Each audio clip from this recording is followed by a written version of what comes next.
जागो रे देखो रे दुनिया ए देखो रे ना ना ना ना ना ना ना ना ना ना ना ना ना ना ना ना ना.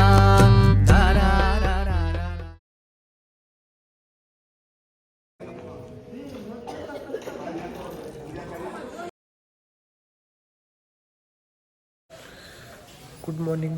सकाळचे 4:30 वाजलेत आणि आमच्या आश्रमामध्ये धर्मशाळेमध्ये लोक उठायला सुरुवात झाली आहे. 4:30 वाजलेत आणि 11 डिग्री सेल्सिअस तापमान दाखवतं आहे. पण तरीसुद्धा मनावी तेवढी थंडी आहे असं मला वाटत नाही काही. म्हणजे अंग तडतड उडत नाही किंवा कापत नाही अंग, एवढी थंडी नाही असं मला वाटतं. जेवढी थंडी काशीला होती त्याच्यापेक्षा नक्कीच इकडे थोडी थंडी कमी आहे. आता मी चाललो आहे नर्मदा नदीवर स्नान करायला आणि नंतर आवरून दर्शनाला.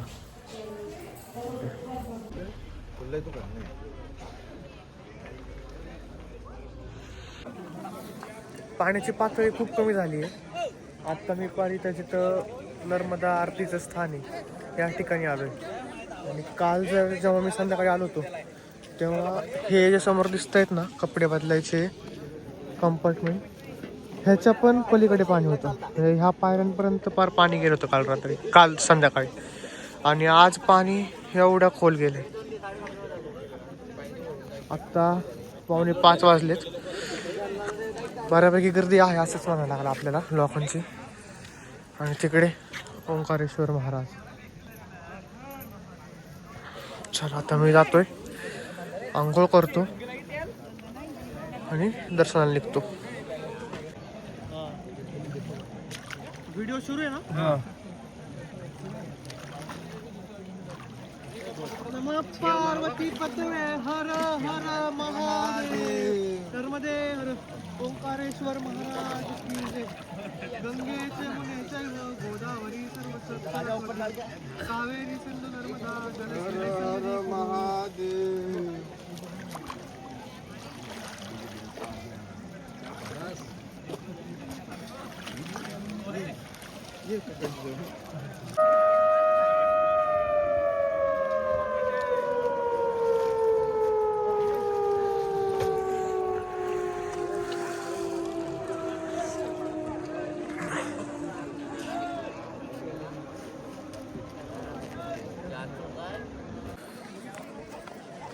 सौराष्ट्रे सोमनाथञ्च श्रीशैले मल्लिकार्जुनम् उज्जयिन्यां महाकालम् ओंकारं ममलेश्वरं वरल्यां वैद्यनाथञ्चं त्र्यम्बकं गौतमी तटे हिमालये तु केदारं गुशमेशं च शिवालये वाराणस्यां तु विश्वेशं डाकिन्यां भीमशङ्करं सेतुबन्धे तु रामेशं नागेशं दारुकावने एतानि ज्योतिर्लिङ्गानि सायं प्रातः पठे नर सप्तजन्मकृतं पापं स्मरणेन विनश्यति.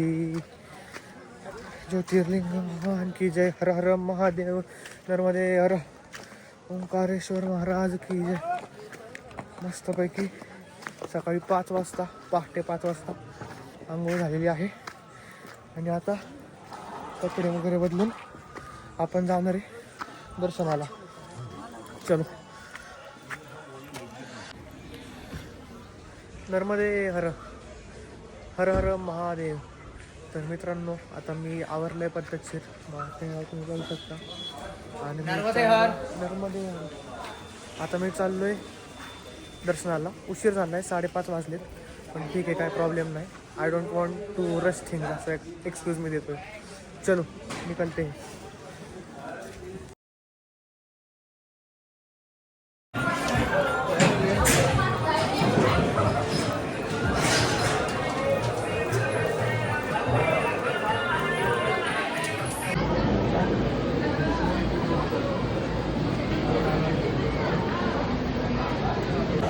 छान दर्शन झालं. जास्त वेळ मिळत नाही म्हणजे आतमध्ये गेल्यावर, पण तरी दिसले व्यवस्थित महादेव, ओंकारेश्वर महाराज व्यवस्थित दिसले. आणि त्यांनी समोर तिथं काच लावली, त्याच्यामुळं आपण डायरेक्ट स्पर्श करू शकत नाही, स्पर्श दर्शनाची सोय नाही इथं. पण चांगलं दर्शन झालं. आत्ता 8 वाजले, जवळपास मला अडीच तास लागला इथं लाईनमध्ये. सकाळी लवकर गेलो होतो तरी पण खूप गर्दी होती आणि खूप फिरून जावं लागतं. पण दर्शन चांगलं झालं. बसलो व्यवस्थित, थोडं ध्यान केलं, नामस्मरण केलं, चांगलं दर्शन झालं.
मित्रांनो, एक प्रॉब्लेम झाला.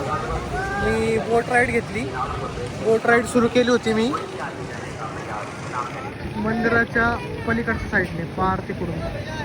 आणि त्यांनी त्या साईडला आदिशंकराचार्यांचा स्टॅच्यू दाखवला आणि मग शेवटी असं फिरवून इकडून त्यांनी आम्हाला डॅम दाखवला.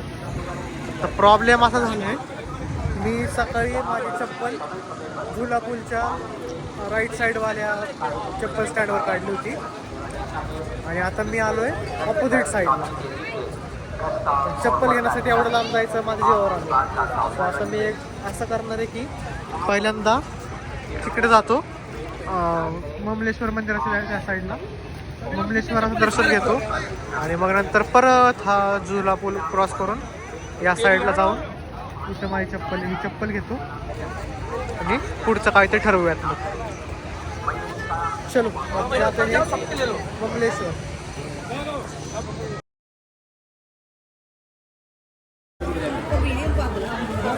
तो दोस्तों फिर से गिव अप कर दिया है हमने.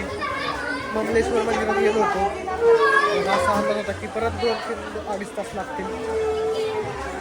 मग काय म्हणलं की नको थांबायला आता आपल्या वेळीचं काय मध्ये जाऊन दिसणार तर शिवलिंगाची पिंडच दिसणार ना. थोडासा असा विचार आल्यामुळे प्लॅन ड्रॉप केला, पण तरी ध्यान मात्र केलं.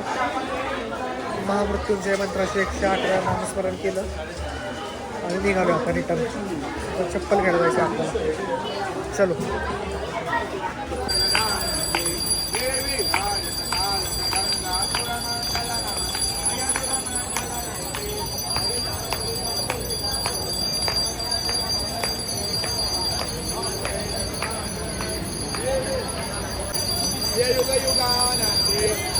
गंगा शंकर देव शंकर तुमे ओम जय जगदानंदी. कपूर लगाओ, कपूर लगाओ, कपूर. भैया जी लोग कांचन काल विराज सागर कपूर लगाओ. भैया कपूर बांधे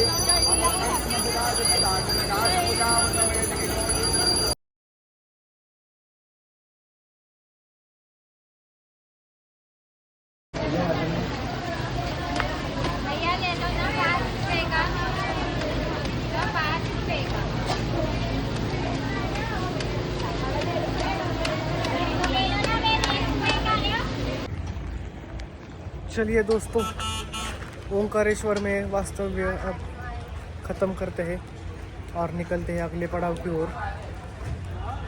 काही गोष्टी राहिल्या असतील करायच्या, पण ज्या मेन गोष्टी होत्या जसं की ओंकारेश्वराचं दर्शन, ओंकार पर्वत परिक्रमा, नर्मदा स्नान, नर्मदा कावेरी संगम स्नान, या सगळ्या गोष्टी झाल्या आहेत. बोटिंग झालं. सो आता मला वाटतं की आता निघायला पाहिजे पुढचा प्रवास. ओके, चलो बाय.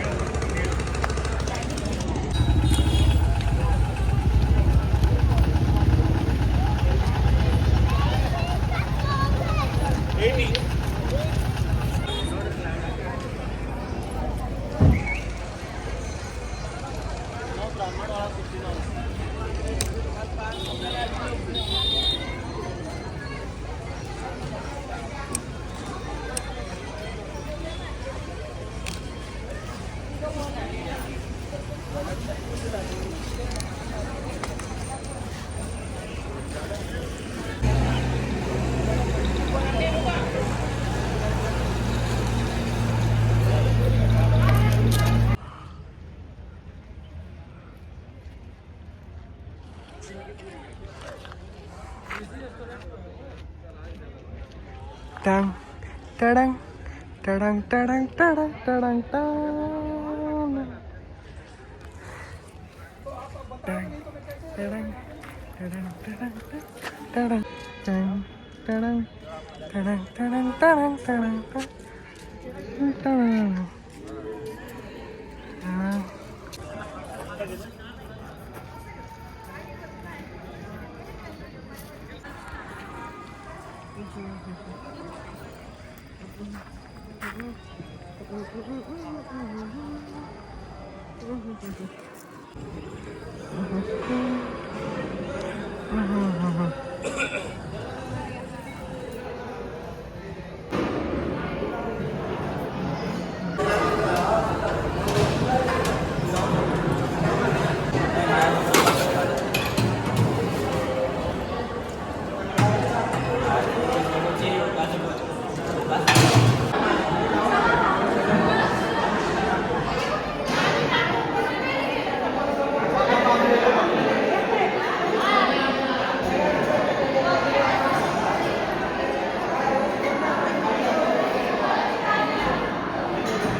सकाळपासून काय खाल्लं होतं? फक्त एकदा चहा पिला, नंतर ते 10 रुपयाचे शेंगदाणे खाल्ले आणि एक ठिकाणी लिंबू पाणी पिलं. बस एवढंच. बाकी काय नाश्ता वगैरे असं काही केलंच नव्हतं. जेवण झालं व्यवस्थित पद्धतशीर. पोळी, राजम्याची भाजी, वरण भात. अजून काय पाहिजे? निवांत पोटभर जेवलोय. ऊन झाले 12:30 वाजलेत. म्हणून निघाले आता उज्जैन. अरे बॅगेचे मला बटन्स लावायला खूप मजा येते. इथलं बटन म्हणा, इथं खाली एक बटन, हे सगळे हुक्स लावायचे आणि परिक्रमा वासी निघाले. एक दिवशी नर्मदा परिक्रमा करणार भाई मी 100%. हे खूप एक्सायटेड आहे अशा गोष्टींसाठी राव. नर्मदा परिक्रमा काय काय. आपली बॅग घ्यायची, उपरणं घ्यायचं, काठी घ्यायची. काठी नाही माझं ते एक सध्या मिसिंग आहे. काठी एक पाहिजे हातात, म्हणजे फुल वाइब. निकल पडे, खाना खाने का, निकल पडणे का. चलो आता मी चाललो आहे ओंकारेश्वर बस स्टँडला. तिथून मला उज्जैनसाठी बस मिळेल. चलो बाय.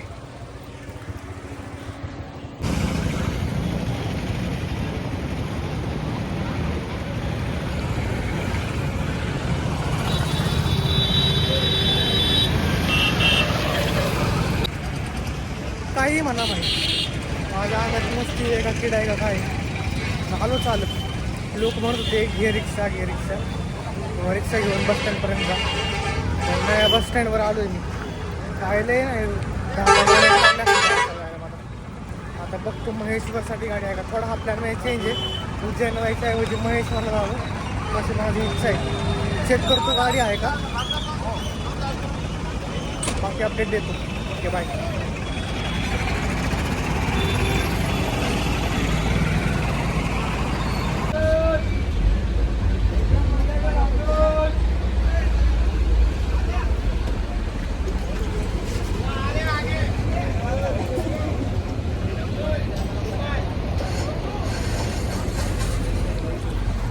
हरेश्वरला बाय बाय करून आता चाललो आहे महेश्वरला. 100 रुपये तिकीट आहे. 4 वाजता पोहोचणार आहे म्हणजे तिथं म्हणलं 3 तास लागतात जायला. तिकडे गेल्यावर पुढचं कसं होणार काय माहिती नाही. महेश्वर नाही पता मुझे. महेश्वरमध्ये गेल्यावर आधी मला राहायची सोय बघायला लागेल काहीतरी. राहायची सोय बघून झाल्यावर मग तो काय किल्ला मंदिर जे काय आहे घाट वगैरे आहे तिथं मग जाऊन दिले एकदा फेरफटका मारून दिला. नंतर ना मग महेश्वर झालं की तसंच इंदोरला सॉरी उज्जैन जाण्याचा प्लॅन करणार आहे. चलो देखते हैं.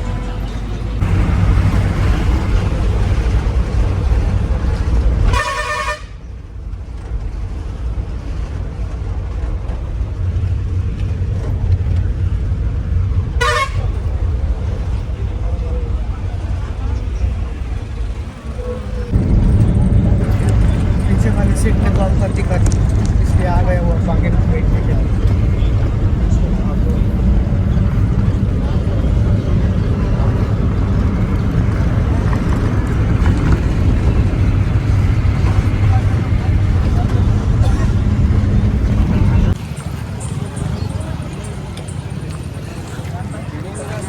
हाँ भैया भाई माँ अहिल्या की पवित्र नगरी में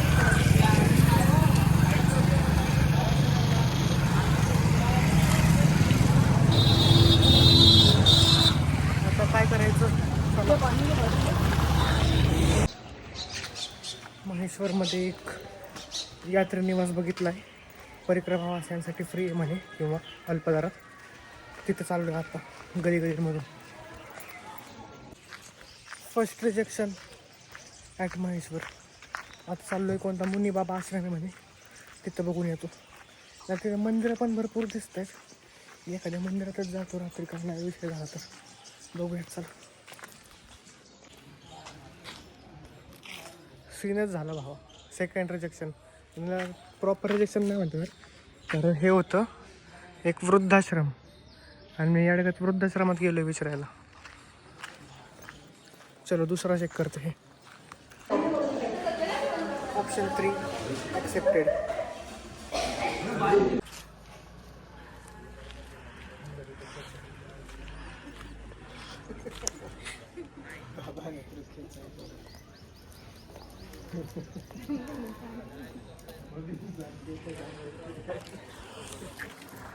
राहायची व्यवस्था झाली आहे आणि मला वाटतं की फ्री व्यवस्था आहे आपली. पण मला वाटतं की मी थोडेफार पैसे दिले पाहिजे उद्या निघताना. बघूयात. आता मी चाललो आहे घाटाकडे. समोर आपल्याला दिसते थोडी नर्मदा मैया. नर्मदेचं हे विस्तीर्ण पात्र, सुंदर असं सनसेट आणि घाटावर वसलेलं हे एक पंढरीनाथ रुक्मिणी मंदिर. चाललो ह्या मंदिरात. आणि याचप्रमाणे इथं दत्त मंदिर आणि राम मंदिर पण आहे असं आहे तिथे लिहिले आहे. ते पण बघूयात. खाली एक आहे श्रीराम कुटी. बरंच काय काय आहे शहरात. जेवढं शक्य होईल तेवढं बघायचा प्रयत्न करतो. मी जे आत्ता म्हणलो तो श्री गुरु दत्तात्रेय मंदिर. आता हे ते मंदिर दिसतंय. पण अनफॉर्च्युनेटली तर सगळ्याच मंदिराच्या समोर असं देवाच्या समोर पडदा का लावला काय माहिती. माझी त्या पडद्याच्या मागे जाऊन जायची इच्छा नाही आहे. त्यामुळे मी इथूनच पाया पडून मागे येतो.